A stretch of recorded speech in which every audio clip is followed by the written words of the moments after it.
मित्रांनो, लिसन टू री ॲप्लिकेशन तुम्हाला सर्व प्रकारचे स्पर्धा परीक्षांसाठी आवश्यक असणारे ऑडिओ बुक्स, ऑडिओ नोट्स आणि इतर मटेरियल देखील उपलब्ध करून देते. 6. तृतीयक आर्थिक क्रिया. या गोष्टीचे वाचन करताना तुम्हाला अनेक मानवी व्यवसायांचा उल्लेख आल्याचे लक्षात आले असेल. सर्व व्यवसायांना मानवाच्या आर्थिक क्रिया म्हणून अभ्यासले जाते. यातील काही व्यवसाय पूर्णतः निसर्गावर आधारित असतात. या सगळ्या मानवाच्या प्राथमिक आर्थिक क्रिया आहेत. या व्यवसायातून नैसर्गिक साधन संपत्ती मिळवली जाते. या व्यवसायातील काही उत्पादने मानव थेट वापरू शकत नाही किंवा ती उत्पादने जास्त टिकाऊ किंवा मूल्यवर्धित करून वापरणे योग्य असते. अशा वेळी या उत्पादनांवर प्रक्रिया केली जाते. यातून नवीन व वेगळी उत्पादने उपलब्ध होतात, जी वापरण्यास योग्य, जास्त टिकाऊ व जास्त किमतीत विकता येतात. ही उत्पादने प्रक्रिया उद्योगांद्वारे द्वितीयक व्यवसायात समाविष्ट होतात.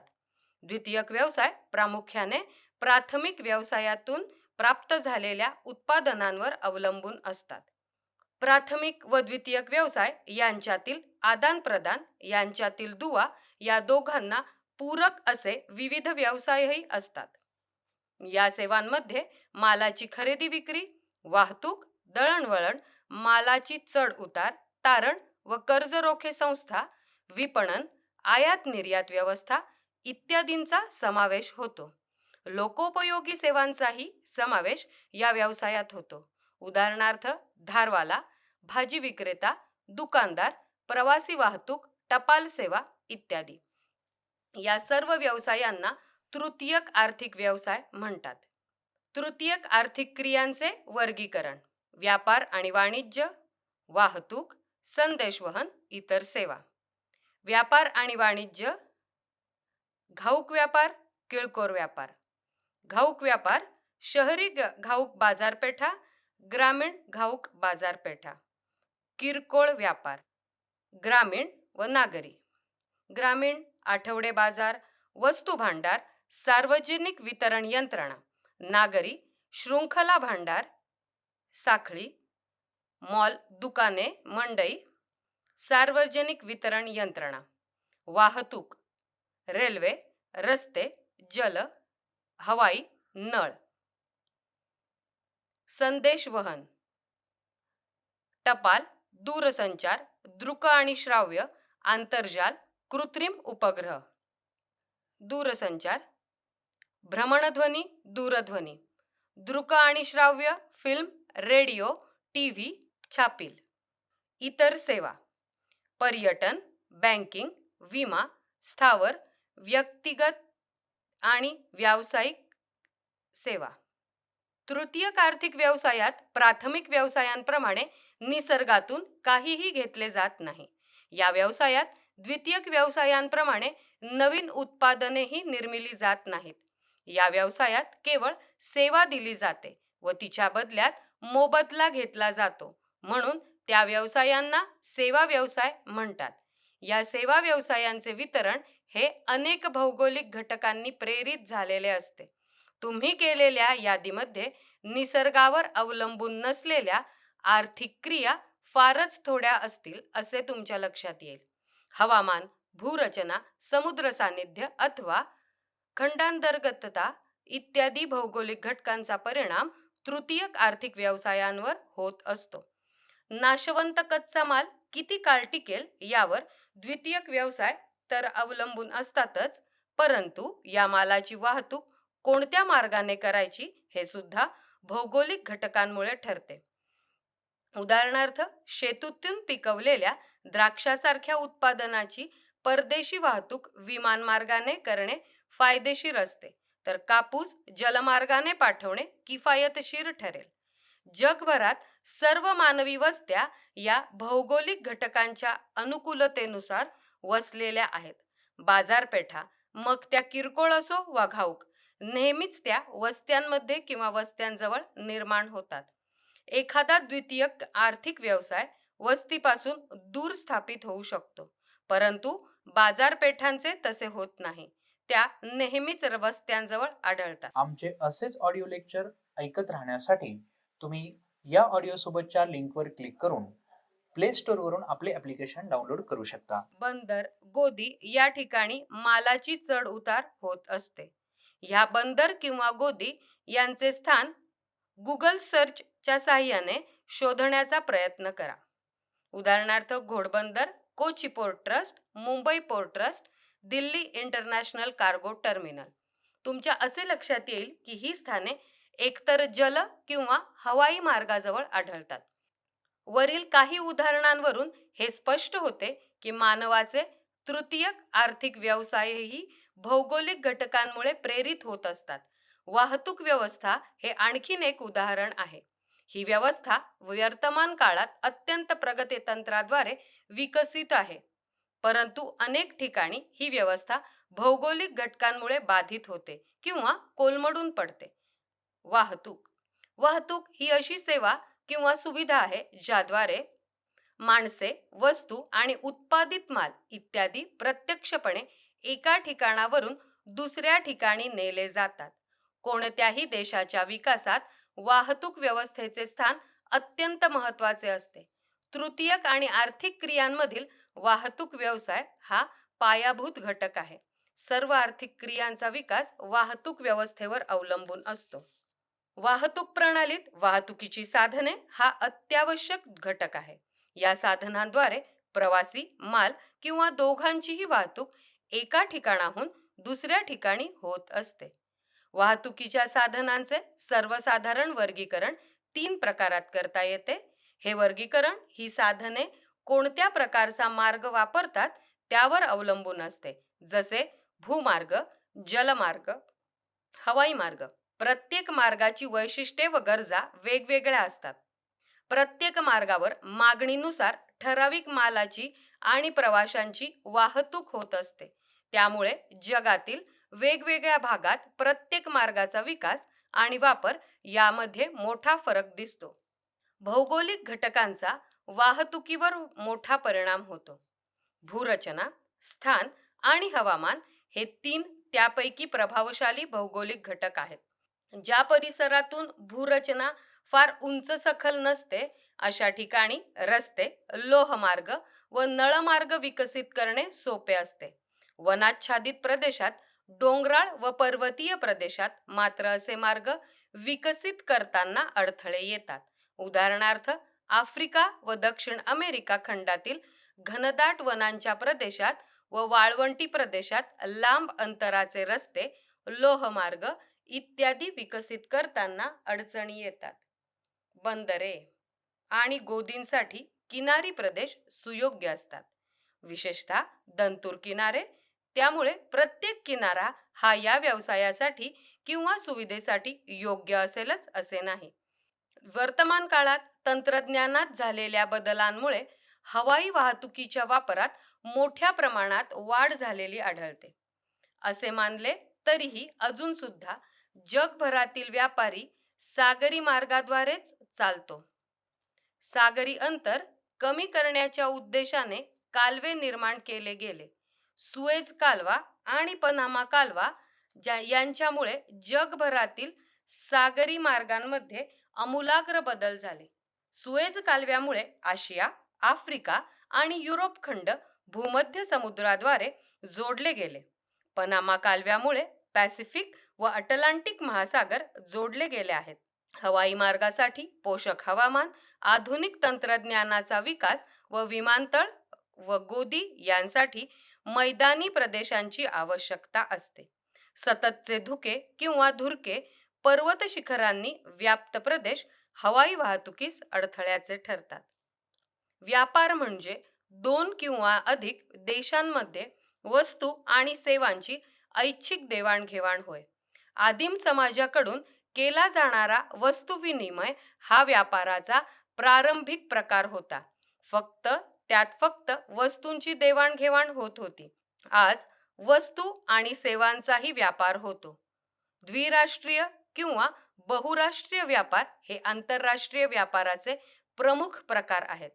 व्यापार हा आंतरदेशीय होऊ शकतो. व्यापारावर अनेक घटकांचा परिणाम होऊ शकतो.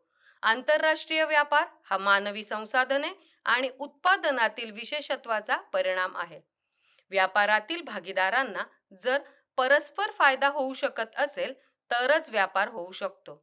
तसेच जेव्हा दोन्ही देशांमध्ये उत्पादन घेण्यापेक्षा एकाच ठिकाणी उत्पादन करण्याचा तौलनिक फायदा लक्षात आल्यावर देखील दोन देशात व्यापार होऊ शकतो. आमचे असेच ऑडिओ लेक्चर ऐकत राहण्यासाठी तुम्ही या ऑडिओ सोबतच्या लिंकवर क्लिक करून प्ले स्टोअरवरून आपले ॲप्लिकेशन डाउनलोड करू शकता. आता असा प्रश्न पडतो, ही तर सरळ सरळ अर्थशास्त्राची बाब आहे, याची चर्चा भूगोलात कशाला? पण खरे तर या आर्थिक क्रियेचे मूळच भूगोलात आहे. पुढील विवेचनात तुमच्या लक्षात येईल. विविध भौगोलिक घटक खालीलप्रमाणे. नैसर्गिक संसाधनांच्या वितरणामधील फरक. आतापर्यंत आपण अनेक संबोध भूगोलातून अभ्यासले. त्यातील नैसर्गिक प्रदेश हा संबोध हे स्पष्ट करतो की हे प्रदेश एकमेकांपेक्षा भिन्न आहेत. साहजिकच या प्रदेशातील निसर्गाकडून उपलब्ध होणारी साधन संपत्तीही वेगळी असणार.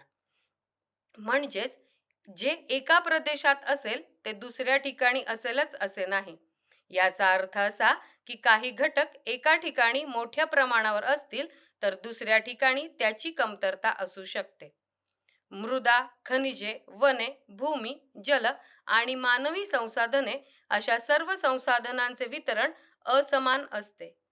मृदा संसाधन ज्या देशात विपुल व उच्च प्रतीचे असते तेथे कृषी संबंधी व्यवसाय मोठ्या प्रमाणात चालतो.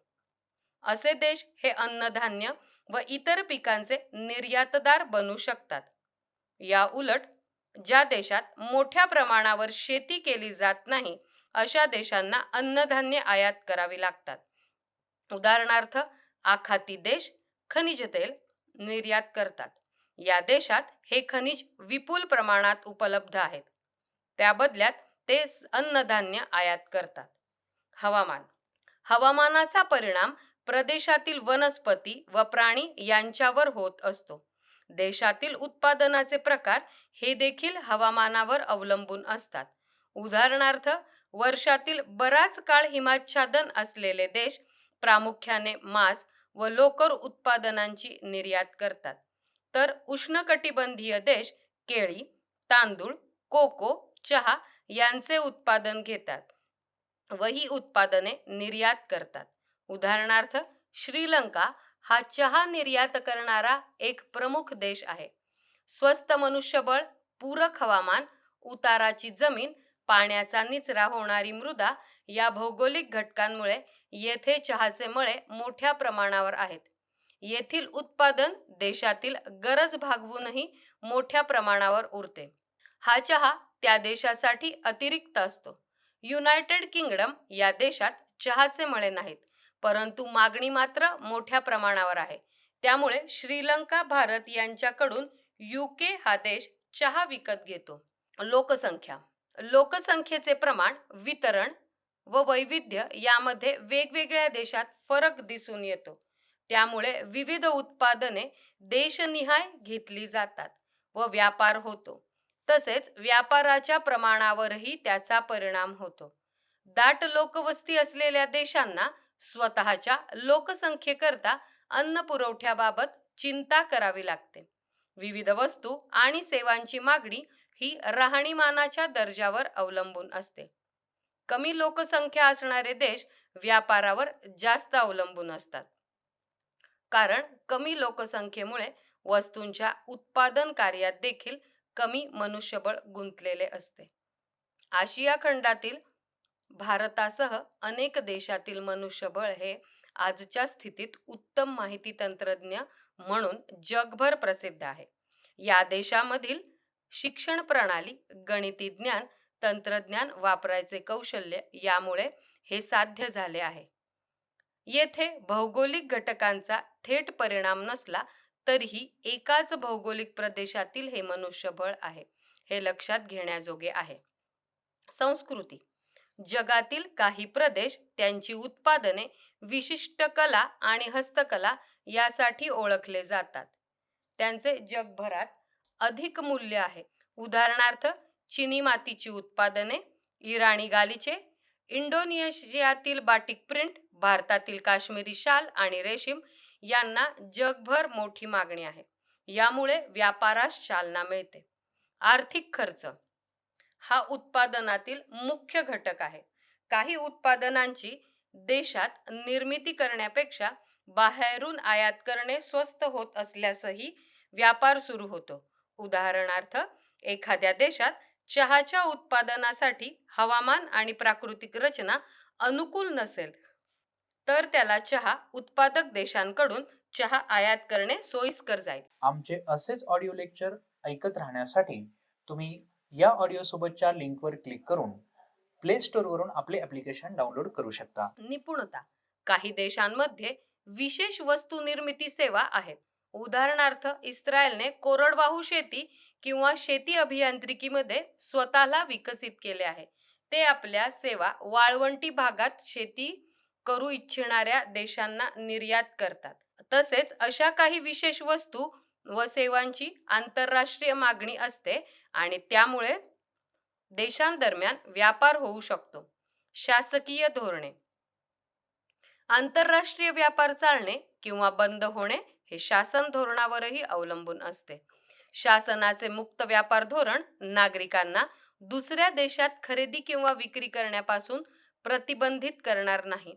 उदाहरणार्थ, दुसऱ्या देशांशी चांगले संबंध राखण्यासाठी एखादा देश त्यांच्याबरोबर व्यापार करू शकतो.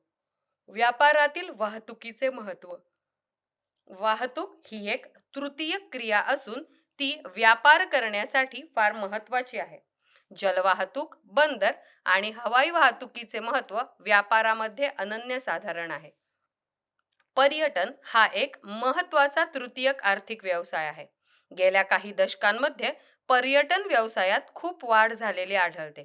सद्यस्थितीत वाहतुकीच्या प्रगत साधनांमुळे आणि पर्यटनासाठी लागणाऱ्या मूलभूत सुविधांमुळे या क्षेत्रात ही वाढ झालेली आढळते. तक्त्यात दिलेले देश नकाशा पुस्तिकेत पहा. या देशांचे स्थान आणि स्थिती पाहता हे लक्षात येईल, हे सगळे प्रदेश बेटांच्या स्वरूपात आहेत. त्यामुळे तेथील सम हवामान, तसेच नैसर्गिक सौंदर्य, भूमी तसेच सामुद्रिक खेळांची उपलब्धता यामुळे त्या ठिकाणी पर्यटन व्यवसाय विकसित झाला. त्यांच्या देशाच्या राष्ट्रीय स्थूल उत्पन्नात पर्यटनाचा वाटा सर्वात मोठा आहे. तसेच या देशात पर्यटन व्यवसायात गुंतलेली लोकसंख्याही जास्त आहे. एखाद्या ठिकाणी पर्यटन व्यवसाय वाढण्यासाठी पुढील भौगोलिक घटक महत्त्वाची भूमिका बजावतात. उदाहरणार्थ, स्थान आणि स्थिती, हवामान, भूरचना, उंची, जैवविविधता, सुगमता, पाण्याची उपलब्धता हे महत्त्वपूर्ण प्राकृतिक घटक आहेत. तर वाहतुकीच्या सोयी, राहण्या खाण्याच्या सोयी, सांस्कृतिक वैविध्य, शासकीय धोरणे आणि राजकीय परिस्थिती हे पर्यटनाच्या विकासावर परिणाम करणारे महत्त्वपूर्ण मानवी घटक आहेत. संदेशवहन संदेशवहन ही एक प्रक्रिया आहे ज्याद्वारे संदेशाचे आदान प्रदान होते. सर्व सजीवांमध्ये ही प्रक्रिया होत असते. मानव संदेशांचे वहन वेगवेगळ्या प्रकारे करत असतो, जसे चित्रांची भाषा, चिन्हांची भाषा, बोलणे, सांकेतिक भाषेत लिहिणे, अंगविशेष, मुद्रा इत्यादी. यातील काही संदेशवहन समक्ष घडते, तर काही संदेश दूरवर पाठवून घडवले जाते. जसे आदिम काळात रंगीत धुराचा वापर करून आदिवासी जमाती एकमेकांना विविध संदेश पाठवत असत. वर्तमान काळात आपण आपले संदेश लिखित अथवा तोंडी स्वरूपात दूरध्वनी, मोबाईल, इंटरनेट इत्यादीद्वारे पाठवत असतो. सध्याच्या युगात संदेशवहन, माहिती संप्रेषण हे परवलीचे शब्द आहेत. हे युगच माहितीचे युग म्हणून नावारूपास आले आहे. ज्याच्याकडे माहिती तो आघाडी घेणार, ज्याच्याकडे माहिती तो आघाडी घेणार. याचाच अर्थ ही माहिती मिळवण्यासाठी प्रत्येक जण, प्रत्येक देश सतत प्रयत्नशील असतो. उदाहरणार्थ, कृत्रिम उपग्रहांचा वापर. अवकाशात सोडलेले अगणित कृत्रिम उपग्रह अहोरात्र संदेशवहनाचे काम करतात. यातून पृथ्वीच्या विविध नैसर्गिक व मानवी घटकांबद्दल माहिती मिळवली जाते. उदाहरणार्थ, रोजच्या हवेची स्थिती, आवर्त, पृथ्वीच्या गर्भातील हालचाली, खनिज साठे शोधणे, एखाद्या ठिकाणाचे अक्षांश रेखांश मिळवणे. या सर्व संदेशवहनाचा उपयोग प्रादेशिक विकासासाठी आता मोठ्या प्रमाणात होऊ लागला आहे. या तृतीयक व्यवसायांचा विस्तार आणि आवाका दिवसेंदिवस वाढत आहे. चतुर्थक आणि पंचक आर्थिक व्यवसाय. तृतीयक आर्थिक व्यवसायांचा आणि त्यातील सेवांचा विचार करता या व्यवसायांच्या स्वरूपात खूप भिन्नता आहे. तसेच या सेवांच्या प्रकारांचा आवाकाही मोठा आहे. हा आवाका भिन्नता लक्षात घेऊन सद्यस्थितीत या सेवा चतुर्थक व पंचक व्यवसायात वर्गीकृत केल्या जातात. ज्या व्यवसायांमध्ये चिंतन, संशोधन व नवनवीन कल्पनांचा विकास होतो अशा व्यवसायांना चतुर्थक व्यवसाय म्हणतात.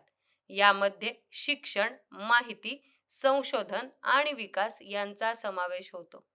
उदाहरणार्थ, वित्त, नियोजनकार, कर सल्लागार, संगणक प्रणाली विकसक, संख्याशास्त्री, शाळा, महाविद्यालय, विद्यापीठातील शिक्षक, लेखापाल, कलाकार, वैद्यकीय अधिकारी इत्यादी पेशांमधील व्यक्ती या वर्गात येतात. व्यवस्थापन कौशल्य. वरिष्ठ कार्यकारी अधिकारी, सरकारी अधिकारी, संशोधन अधिकारी, न्यायाधीश इत्यादी व्यवसायांचा समावेश पंचक आर्थिक व्यवसायात होतो. चतुर्थक व्यवसाय व पंचक व्यवसाय यातील मुख्य फरक म्हणजे पंचक व्यवसायातील लोक उच्चस्तरीय निर्णय घेण्यात व नीती निर्धारण करण्यात गुंतलेले असतात. लिसन टू ऍप्लिकेशन तुम्हाला सर्व स्पर्धा परीक्षांसाठी आवश्यक असणारी ऑडिओ नोट्स, ऑडिओ बुक्स आणि इतर मटेरियल देखील उपलब्ध करून देते. चला तर मित्रांनो, भेटूयात पुढच्या लेक्चरमध्ये. तोपर्यंत धन्यवाद.